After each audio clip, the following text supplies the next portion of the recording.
Good morning, everybody. Welcome back. Week 5 for college football, DFS, talking the DraftKings main slate, or as some would call it, the early slate this Saturday. Before we get started, please don't forget to hit that like button. If you can, drop us a comment here. Tell us how amazing we are. Tell me how much I suck. If you have questions, if you have some plays that I missed, all of it is welcome. All of it is awesome. It really helps us. So please do that if you can. Hopefully everybody had a pretty good week last week. I did not. Last week was brutal for me. I think I got a little too cute. I think one thing that's important in DFS and fantasy is to kind of always take a look back, whether you did well or bad, and just analyze kind of how things went. For me, I tried to get too cute. I tried to squeeze too much and, believed the hype a little bit about that Oregon-Colorado game, which kind of blindsided me in terms of, yes, I got the Oregon side correct. Half my lineups were amazing. The other half, it was either just, too much dumpster diving in order to fit the Colorado guys, or just completely off. It was weird. I bet Colorado. I thought they were going to blow them out. So not sure why I played them in DFS, right? But you learn from it. You kind of take notes, mental notes for setting future lineups and future slates, and you move on. So I'm going to do something insanely bold this week and get back to just playing the best players instead of trying to get too cute. So let's go ahead and rock and roll and hit this slate from the top down. We have a 12-gamer, which is a little bit nice. We've been having some 14-game slates recently. 12 games a little bit more manageable, so I like that. We have Clemson going to Syracuse, where Clemson's a 6.5-point favorite. USC goes to Colorado. That's a 21.5-point spread today, right now, with a 73.5 total, which is insane. Texas A&M goes to Arkansas. Texas A&M is going to be without Connor Wegman the rest of the year. We'll get into that a little bit. They are a 6.5-point road favorite. Florida goes to Kentucky, where Kentucky is a 1-point favorite, 44.5 total. Penn State, big favorites, 27 points on the road at Northwestern. Arizona State is a 12.5-point underdog on the road versus Cal. Kansas and Texas, 63.5 total, where Texas is almost a 17-point favorite at home. Georgia goes down to Auburn, 14.5-point favorites on the road there.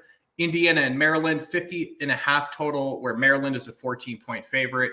Michigan goes on the road for the first time down to Nebraska, 17-point favorites on the road with a whopping 38.5 total on that game. Illinois goes to Purdue, where Purdue is a 1-point favorite, pretty healthy total on that at 53.5. And then Boise State goes out to Memphis, where they're a 3.5-point favorite on the road, 59.5 total there. So looking at kind of just some interesting matchups, I think that stand out. Obviously, some of the totals on this slate stand out. The glaring spots, right? USC is going to be massively owned in this matchup, as well as they should. They have the number 3 ranked passing offense when you look at total yardage on the season. Colorado has one of the worst defenses in the country. Same thing goes for USC's rushing game versus Colorado's defense once again.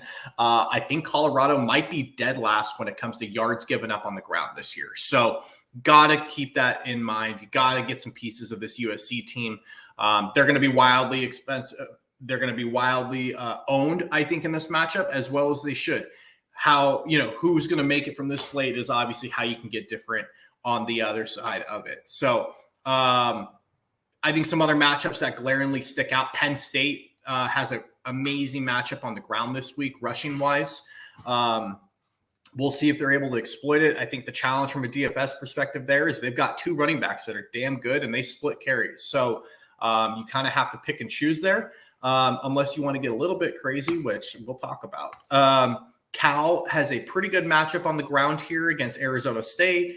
Maryland, again, another good ground matchup versus Indiana.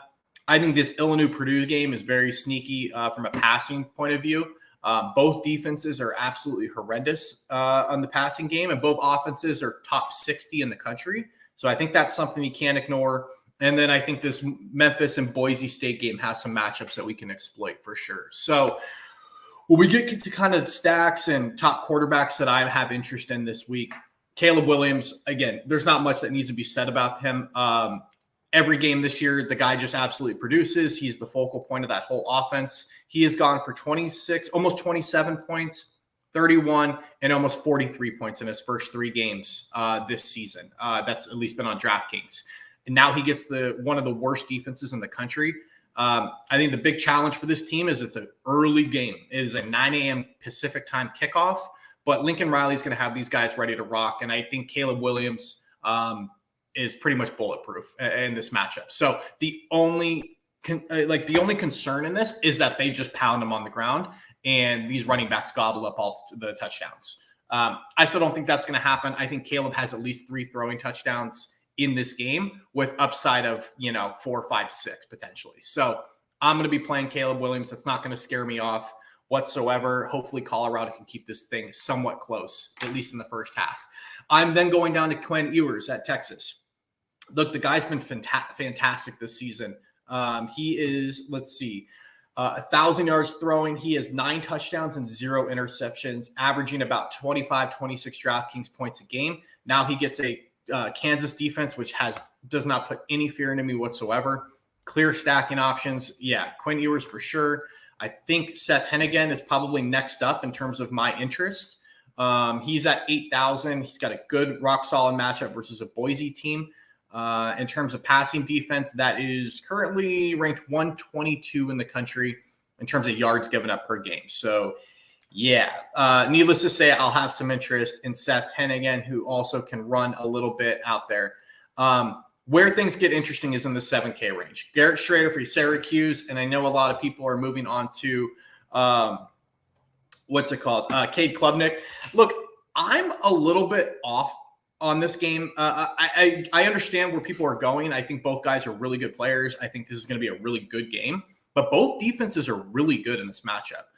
You have both rushing offense and defense in terms of yards given up per game are both sides, both teams inside the top 30 in this one.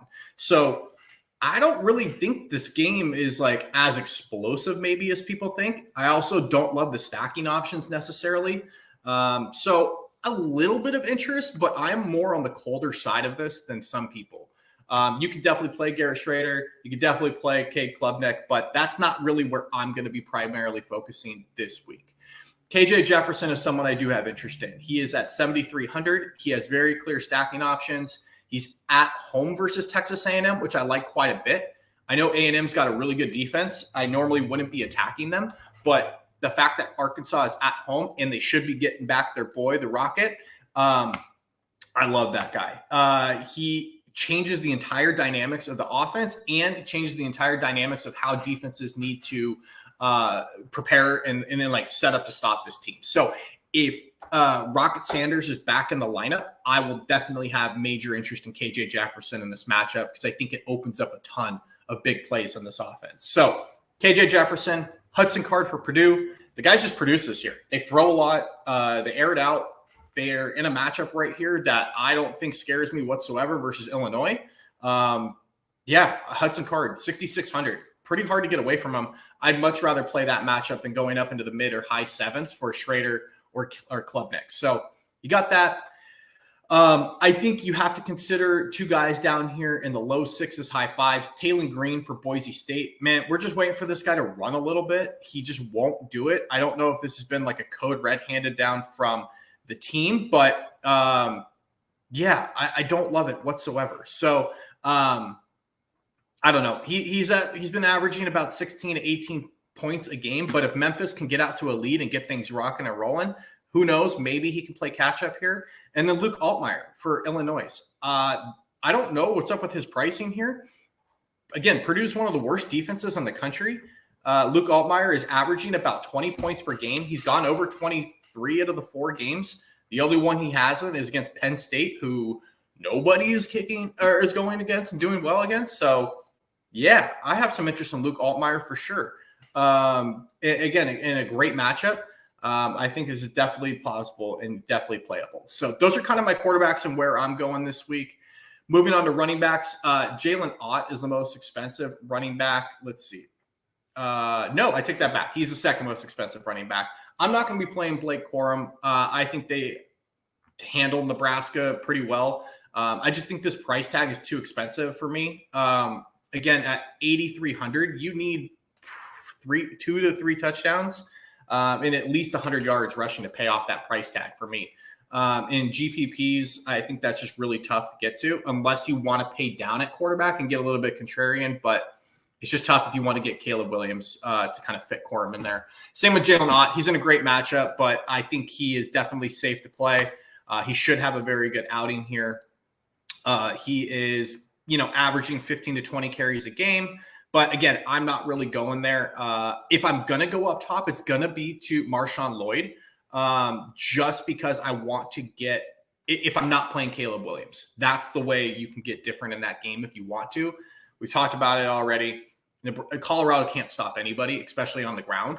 So if you think for whatever reason you want to fade Caleb Williams, get some pieces of this running game. I think you could play both Marshawn Lloyd or Austin Jones. Austin Jones, the only problem is he is getting worked out of the rotation quite a bit. This is turning definitely into Marshawn Lloyd's backfield. So if you're going to do it, I think you go Lloyd and move on if you're going to be fading Caleb Williams. Ashton Jeanty, not much more needs to be said about him. He is absolutely dominating the workload. He is dominating the slates that he is playing in now that he's the feature guy. The big fear everyone has is if George Holani comes back and plays. I don't know what that really does for the rotation. I think Boise would be extremely dumb if Holani comes back to have him start eating into Janty's workload. Let me give you kind of some stats. He went for 44 points last week, 28 points the week before, 35 and 34. This guy's been an absolute monster. He should be priced up there with Blake Corum based on his production the last couple of weeks. Probably my favorite back on the slate at his price point for sure. If you're going down a little bit more, Cam Scadaboo, I can't seem to get this team right. I played him 2 weeks ago when he got no touches and completely worked out of the game. So, of course, naturally, I didn't play him last week, and he went absolutely bonkers. So, I think Cam Scadaboo is in play, I would say. I like Ray Davis quite a bit at home versus Florida as the favorite. I think they lean on him quite a bit in this game. At that price tag, at that kind of 6,700 mark, I think he's a really good play. Jonathan Brooks, next for Texas, I think is a solid play if you're not playing Quinn Ewers. Definitely the lead back there for the Longhorns. DeJuan Edwards for Georgia, 6K. They haven't, like typical Georgia, they haven't really needed to lean on anybody yet in these games, but I think Auburn's going to present a little bit tougher of a matchup here for them.